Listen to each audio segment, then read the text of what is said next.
টাকনুর নিচে প্যান্ট পাজামা লুঙ্গি ইত্যাদি পরে, এই ব্যক্তি তার সাথে আল্লাহ কিয়ামতের দিন কথাও বলবেন না এবং তার দিকে আল্লাহ তাকাবেনও না, তাকে আল্লাহ পবিত্রও করবেন না।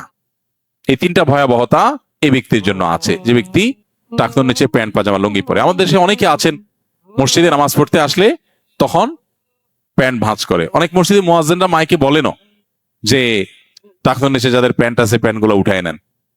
নামাজের জন্য এই কথা কেন বলবেন? এই সম্পর্কে একটা জয়ীফ হাদিস আছে যে মুসবিল ইজারে নামাজ কবুল হয় না। হাদিসটা সহিহ সূত্রে বর্ণিত না।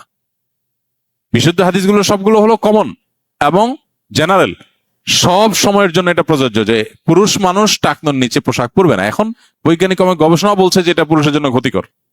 যাই হোক, সেটা গবেষণা কি প্রমাণ হয়েছে এটা বড় কথা না, বড় কথা হলো নবী সাল্লাল্লাহু আলাইহি ওয়াসাল্লাম নিষেধ করেছেন, বাস শেষ। অতএব এই ব্যক্তি, যে ব্যক্তি টাকনুর নিচে প্যান্ট পাজামা লুঙ্গি জুব্বা ইত্যাদি পরে, এই ব্যক্তি থেকে আল্লাহ কিয়ামতের মুখ ফিরিয়ে নেবেন। খুবই ভয়াবহ কথা।